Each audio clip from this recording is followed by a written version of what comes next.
Varicose వ్యాధితో బాధపడుతున్నారంట. తక్కువ ఖర్చుతో ట్రీట్మెంట్ కావాలి అనుకుంటే ఎవిస్ హాస్పిటల్ని సంప్రదించండి. నమస్కారం ప్రియ చౌదరి గారు. నమస్తే అమ్మా. కొంతమంది మన చుట్టుపక్కల ఉండేటువంటి వాళ్ళే నమ్మకం కోసం బాగా నటిస్తారు. తీరా విషయం ఎలా ఉంటుంది అని అంటే బ్లైండ్ బిలీఫ్ తోటి వెళ్ళిపోయిన తర్వాత వాడు అసలు రూపం ఎప్పుడైతే బయటపడుతుందో ఆడప్పుడు బరితెగించేస్తాడు. మనం లేకపోతే వీడంతా అనే దాని కిందకి వెళ్ళిపోతాడు. లైఫ్లో ప్రతి ఒక్కరు ప్రతి చోట అంటే ఏజ్ గ్రూప్ని బట్టి కూడా సంబంధం లేదు, ఫేస్ చేసే రెగ్యులర్ లైఫ్లో ఫేస్ చేసే మనం చాలా క్యారెక్టర్స్ని ఫేస్ చేస్తాం ఇలాంటి వాళ్ళని. ఎందుకు అనంటే మీరు అన్నారు కదా నమ్మకం కోసం నటించడం. సో వాళ్ళ మీద నమ్మకం ఏర్పడడానికి చాలా నటిస్తారండి, అద్భుతంగా నటిస్తారు. అది ఎప్పుడైతే బయటపడింది అని గమనిస్తారో ఎస్ అవును ఏం చేస్తా అని మాట్లాడేస్తారు. లేదు తెలిసిపోయింది కదా ఇంకేంటి అనేస్తారు. వీళ్ళు ఎంత డేంజర్ క్యారెక్టర్స్ అంటే ఒక పాము నన్న పక్కన పడుకోబెట్టుకొని నిద్రపోవచ్చు. అవును, ఓకే. గదిలో ఒక పులినో సింహాన్నో పెట్టుకొని నకనక ఆకలిస్తున్న పులిని సింహాన్ని కూడా పక్కన పెట్టుకొని దాని పక్కన నిలబడి ఫోటో దిగడానికి సాహసించవచ్చు. కానీ బట్ ఇలాంటి వాళ్ళ మనస్తత్వం బయటపడిన తర్వాత అసలు వీళ్ళని తట్టుకోవడం చాలా కష్టం, భయంకరంగా కష్టం. ఎందుకంటే ఇంకొక మాట మీరు మర్చిపోయారు, వీళ్ళు నమ్మకం కోసం నటిస్తారు. అదే వీళ్ళు నమ్మక ద్రోహులు అని తెలిసిన తర్వాత వీళ్ళు నటిస్తున్నారు అని తెలిసిన తర్వాత వాళ్ళు బరి తెగించేస్తారు అని చెప్పేసి అని. ఆ తర్వాత క్యారెక్టర్ ఏంటి అని అంటే వీళ్ళు ఇది చేసేది తిరిగి ఎదుటి వాళ్ళని తొక్కేయడానికి బ్లేమ్ చేయడానికి ట్రై చేసేస్తారు. అర్థమైందండి? అంటే ఏంటి, వాడిని వాడు సేవ్ చేసుకోవడానికి మనల్ని బ్లేమ్ చేసేస్తారు. అంటే ఎంత డేంజరస్ చూడండి. లేదా ఆమె వెదవా. ఇందులో పెద్ద కీ పాయింట్ ఒకటి ఉంటుందండి. ఇప్పుడు 10 సంవత్సరాల నుంచి నమ్మకంగా జర్నీ చేసి నటించి ఏదో రకంగా నమ్మకం పెంచుకున్నాడు అనుకోండి, తీరా అతన్ని వదిలేస్తే అంటే పక్కన పెడితే 10 సంవత్సరాలు రాసుకొని పూసుకొని తిరిగారుగా, ఇప్పుడు ఏమైంది? ఆ మాత్రం కూడా అడ్జస్ట్ అవ్వాలి. 100%. నిన్న మొన్న కూడా మనం ఒక ఎపిసోడ్ గురించి నమ్మి స్నేహం చేస్తే ఒకవేళ పొరపాటున వాళ్ళ విషయం తెలిసి మనం దూరంగా ఉన్నామంటే జనంతో భరించలేం. ఫస్ట్ బాబోయ్ మామూలు కదా. అసలు ఎట్లా టార్చర్ అంటే వీడు నమ్మక ద్రోహం చేశాడని మనం బాధపడాలా, లేకపోతే వీళ్ళు మనల్ని వెక్కిరిస్తున్నారు వీళ్ళ ముందు నవ్వులు పాలైపోయాము అనే ఆత్మన్యూనత భావంతో బాధపడాలా? ఈ రెండు బాధలు ఉంటాయి. అది ఉంటది, ఆ నమ్మక ద్రోహం బాధ ఉంటది, ఆత్మన్యూనత భావం రెండు ఉంటది. అసలు మన పరిస్థితి ఎలా ఉంటది అంటే అడకత్తర్లో పోక చెక్కలాగా ఉంటుంది. అసలు విపరీతంగా ఎంత భయంకరమైనటువంటి క్యారెక్టర్. ఐ మీన్ మనం పరిస్థితులు ఫేస్ చేయాల్సినటువంటి అవసరం ఉంటుంది. ఒక్కటి చెప్తున్నాను నాగరాజు గారు, ఎవరితోటి మనం ఫ్రెండ్షిప్ చేసినా లేదు ఎవరు మన దగ్గరికి వచ్చినా కూడా దయచేసి నేను చెప్తున్నాను, ఒక థర్డ్ ఐ మాత్రం వాళ్ళ మీద వేయాల్సిందే. 100% వేయాల్సిన పరిస్థితి నవ్వే డేస్ లో ఎప్పుడు అని నేను అన్నాను. ఈ మధ్య కాలంలో నిజంగా జనాలు అతి స్వార్థపరులైపోయారు.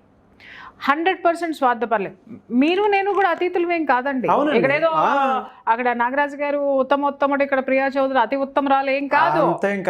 బట్ మనం కూడా ఈ జర్నీ చేయడానికి ఎన్నో తిప్పలు పడాల్సి వస్తుంది.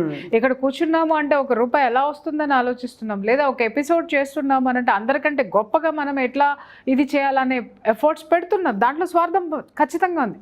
కానీ ఎదుటి వాడిని తొక్కేసేటటువంటి స్వార్థాలు అయితే మాత్రం మీలో నాలో లేవు. ఒకవేళ అవి కనుక వస్తే ఎదుటి తట్టుకోవడం కష్టం. ఎపిసోడ్లు కూడా రావు అసలు. ఫస్ట్ అసలు ఎదుటివాడు తట్టుకోవడం కష్టం. మమ్మల్ని నేను కానీ నన్ను మీరు కానీ తట్టుకోవడం చాలా కష్టం. మన ఇద్దరిని జనం తట్టుకోవడం ఇంకా కష్టం. కానీ ఇక్కడ ఏమంటున్నాను అనంటే నిజంగా నిరంతరము ఏ మనిషితోనైనా ఇవాళ నేను చేసే కౌన్సిలింగ్లు తీసుకోండి నాగరాజు గారు, నేను చూసే వ్యక్తుల్ని తీసుకోండి నాగరాజు గారు, భార్య భర్తల మధ్య కూడా ఒకళ్ళ మీద ఒకళ్ళు ఐవి పెట్టాల్సినటువంటి అవసరం వచ్చింది. అలాగే ఇంట్లో కుటుంబ సభ్యుల మధ్య, అన్న చెల్లెళ్ళ మధ్య, రక్త సంబంధాల మధ్య, ఫ్రెండ్స్ మధ్య, కొలీగ్స్ మధ్య ఎక్కడ చూసినా ఇలాంటి సందర్భం రావడం అనేది నిజంగా విచారించదగ్గ విషయం అన్నమాట. అయితే నేనేమంటున్నాను అనంటే అతి సర్వత్ర వజ్జయత్ నాగరాజు గారు, ఎప్పటికైనా ఈ ఉన్నటువంటి పరిస్థితి నుంచి మనము ఈ పరిస్థితిని అధిగమించాల్సినటువంటి రోజు డెఫినెట్గా మనకి వస్తుంది. బట్ అప్పటి వరకు మనం ఏం చేయాలి అనంటే కాస్త గమనించండి. మన వాళ్ళైనా అలాగని అనుమానంతో చూడొద్దు దయచేసి. అంటే ఇక్కడ కొంతమంది ఏం అర్థం చేసుకుంటారు అని అంటే మొగుడినైనా అనుమానించడమే, పెళ్ళాన్నైనా అనుమానించాలేమో, వాళ్ళనైనా అనుమానించడం కాదు. మీరు ఒక పని చేస్తున్నారు, ఎదుటి వాళ్ళ మీద మీకు ఏదన్నా డౌట్ వచ్చిందంటే నేను కరెక్టా, వాళ్ళు కరెక్ట్, ఒక అనాలిసిస్ చేసుకోండి, దట్స్ ఇట్. ఎక్కడో చోట మనకి దొరికారు అనుకుందాం, మనది తప్పైతే మనల్ని మనం కరెక్ట్ చేసుకుందాం. లేదు ఎదుటివాడు మనల్ని ఇలా చేస్తున్నాడంటే రెండోసారి జాగ్రత్త పడదాం. అందులో తప్పు లేదండి, మీరు చెప్పింది కరెక్టే, జాగ్రత్త పడదాం అంతే తప్ప బ్లేమ్ చేయాల్సిన అవసరం. మన జాగ్రత్తలో మనం ఉన్నామంటే ఎదుటివాడిని బ్లేమ్ చేయాల్సిన అవసరం లేదు నాగరాజు గారు. మన జాగ్రత్తలో మనం ఉండడం అంటే ఎదుటివాడికి చెక్ పెట్టినట్టే, వాడికి అవకాశం ఇవ్వనట్టే.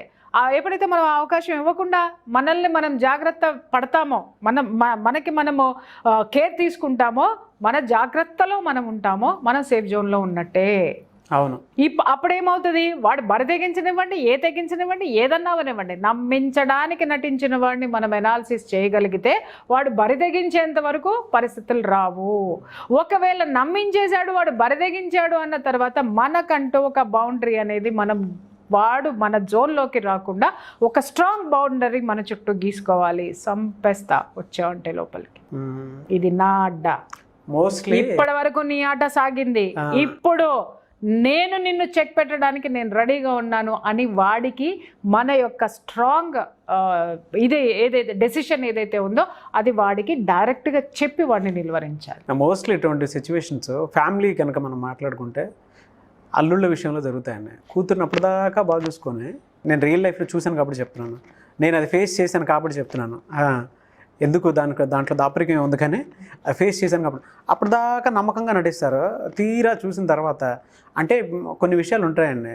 ఫ్యామిలీలో ఒక అమ్మాయిని తీసుకెళ్ళి వేరే కుటుంబానికి ఇచ్చాం, అప్పటి వరకు కుటుంబానికి ఇచ్చిన తర్వాత అటేపు ఉన్నాడు అమ్మాయిని ఏ విధంగా చూసుకుంటున్నాడు అనేది అమ్మాయికి మాత్రమే తెలుసు, మనకు తెలియదు కదా.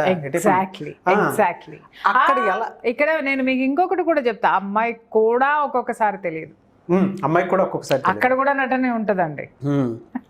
సీన్ తర్వాత ఎలా ఉంటుందనంటే చిన్న డిస్టర్బెన్స్ క్రియేట్ అయితే చాలు, కావాలని వాడే చేస్తాడు, ఎక్కడో ఏదో హర్ట్ అవుద్ది, లేదంటే వాడికి ఉన్నది చూపించుకోవాలనుకుంటాడు.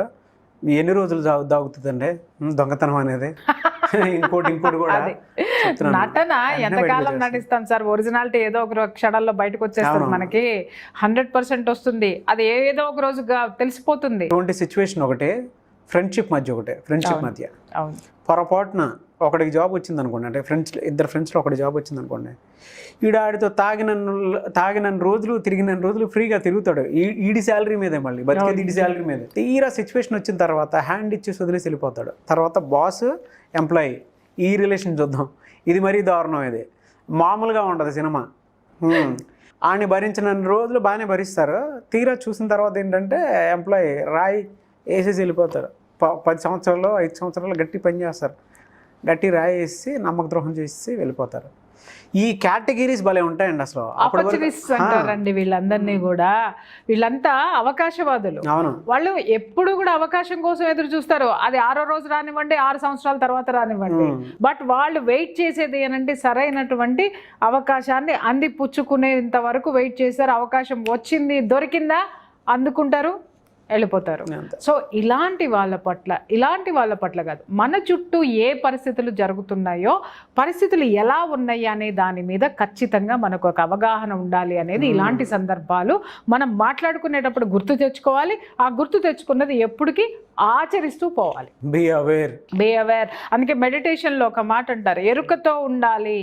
ఏం జరుగుతుంది అనేది ఎరుకతో ఉండాలి. నువ్వు ధ్యానంలో ఉంటావు, మొత్తం నీకంతా కూడా నువ్వు ఈ ప్రపంచాన్ని వదిలేసి నువ్వు ఎక్కడో ప్రపంచం మనస్సునంతా శూన్యం చేసుకుని ఉన్నా కూడా ఆ శూన్యంలో ఎరుకతోటి ఉండాలి అని అంటారు. అంటే ఏం జరుగుతుందో నీకు తెలియాలి బాస్.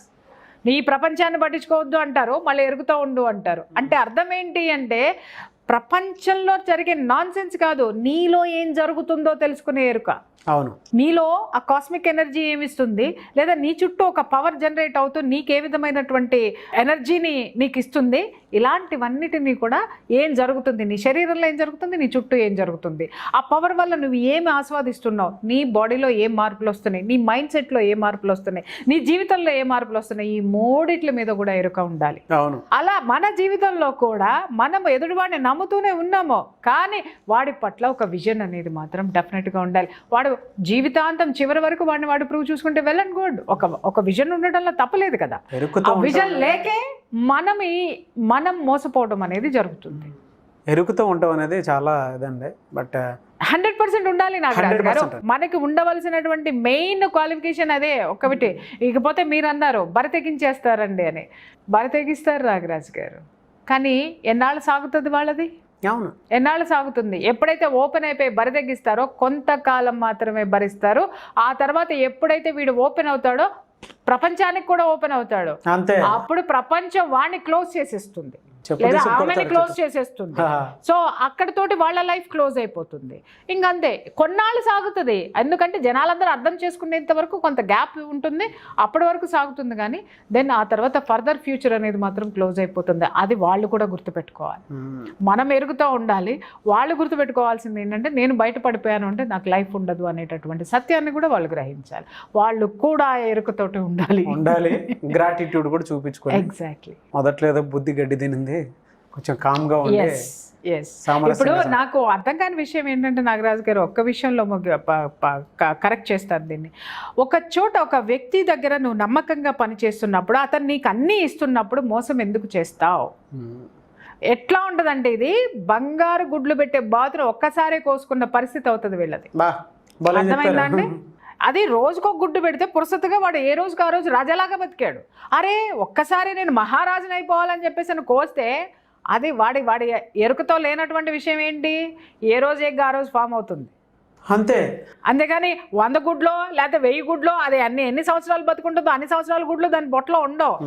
దీన్ని ఏమంటారు సార్? అత్యాస అంటారు. అవును. వీడు అత్యాసతోటి వీళ్ళకి హెల్ప్ చేసేటటువంటి మనుషులకి నమ్మక ద్రోహం చేసి పడేస్తే ఎంతకాలం సాగుతుంది నీది? దేర్ ఎండ్స్ ద మ్యాటర్ కదా. అవును, దేర్ ఎండ్స్ యువర్ లైఫ్. అది కొంతకాలమే ఇలాంటివన్నీ జరిగేవి. మేధావుల్ని మేధావులైన మోసగాళ్ళని చూసాం మనము. వెనక్కి వెళ్ళి చూడాలంటే వాళ్ళందరూ వాళ్ళు ఏమయ్యారండి? అడ్రస్ ఉన్నారా? పైగా ఎవడైనా నమ్మక ద్రోహం వచ్చాడంటే వాళ్ళ పేర్లు ఉదాహరణకు తీసుకుని చెప్తున్నాం. గొప్ప వాళ్ళ గురించి ఎంత బాగా చెప్తున్నామో వీళ్ళ గురించి వీళ్ళు అందుకు రోల్ మోడల్ గా నిలుస్తున్నారు. వీడిలా బ్రతకద్దరే అనడానికి వీళ్ళు నిలుస్తారు. బ్రతకొద్దని చెప్పేసి 10 మంది మంచి వాళ్ళు వచ్చినా దూరం పెడతారు ఫస్ట్.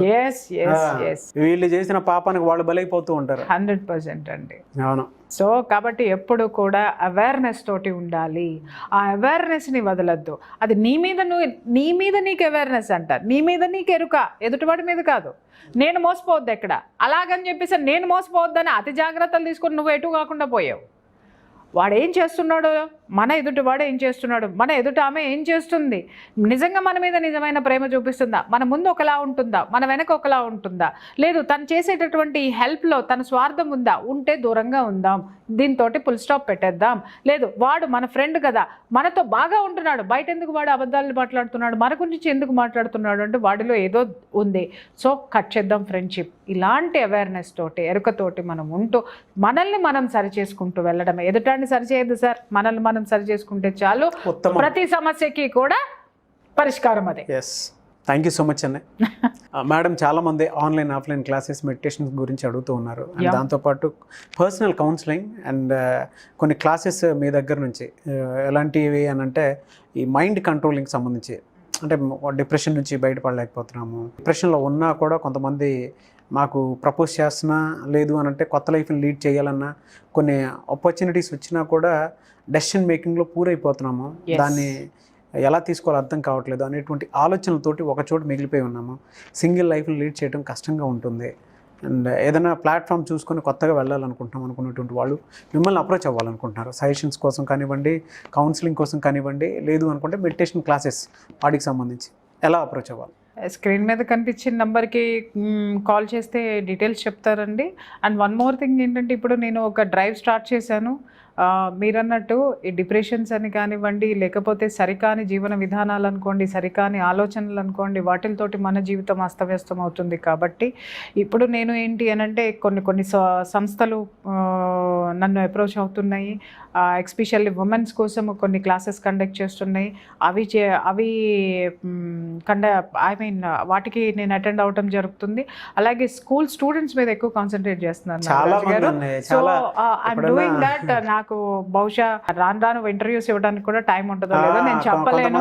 కొంతమంది ఫేర్వెల్ ఫంక్షన్స్ కి మీ స్పీచ్ కావాలని నాకే ఫోన్ చేశారు. యా అంటే నాకు ఎక్కువ కాన్సన్ట్రేషన్ ఒకటండి, యూత్ స్టూడెంట్స్. ఎందుకంటే రేపటి పౌరులు, దేశ భవిష్యత్తు వాళ్ళ చేతుల్లో ఉంది. వాళ్ళని మనం కరెక్ట్ చేయాల్సినటువంటి, వాళ్ళ ఆలోచనలు కరెక్ట్ చేయాల్సినటువంటి అవసరం ఉంది. So I'm doing that. So hopefully అది సక్సెస్ అవ్వాలి అందరి ఆశీర్వాదంతో. Definitely thank you so much Priya Chowdary గారు. Thank you. చూసారు కదండి ఈ వీడియోపై మీ అభిప్రాయాన్ని కామెంట్ బాక్స్లో పోస్ట్ చేయండి. ముఖ్యంగా ఆన్లైన్ ఆఫ్లైన్ క్లాసెస్ రెగ్యులర్గా మెడిటేషన్ సంబంధించింది అయితే జరుగుతూ ఉంటాయి. సో మీకు కనుక మెడిటేషన్ క్లాసెస్కి అటెండ్ అవ్వాలి అనుకుంటే ఖచ్చితంగా స్క్రీన్ మీద కనిపిస్తున్న నెంబర్కి సంప్రదించవచ్చు. లేదు ప్రియా చౌదరి గారితో ఏదైనా విషయం డిస్కస్ చేయాలి, దానికి సంబంధించినటువంటి నాలెడ్జ్ తెలుసుకోవాలి, లేదా మేము కొన్ని విషయాలు డెసిషన్ మేకింగ్లో పూర్ అవుతున్నాము అనుకునేటువంటి వాళ్ళు మిస్టర్ నాగ్ అఫీషియల్ అని నా ఇన్స్టాగ్రామ్ ఐడి ఉంది. దాన్ని మీరు ఫాలో అయ్యి ఖచ్చితంగా మీకుండేటువంటి ఆలోచనలు ఏవైతే ఉంటాయో ఇది షేర్ చేస్తే 10 మందికి బాగుంటుంది, దాని మీద నాలెడ్జ్ ఇచ్చేసినా కూడా బాగుంటుంది అనుకునేటువంటి ఆలోచన మీకుంటే మిస్టర్ నాగ్ అఫీషియల్ అని ఇన్స్టాగ్రామ్ ఐడి అది ఉంది, ఇక్కడ స్క్రీన్ మీద కనిపిస్తుంది. అదే దాన్ని మీరు ఫాలో అయ్యి ఖచ్చితంగా దానికి మీరు మెసేజ్ పెడితే వాటి మీద నేను ప్రియా చౌదరి గారు వీడియోస్ చేయడం జరుగుతుంది.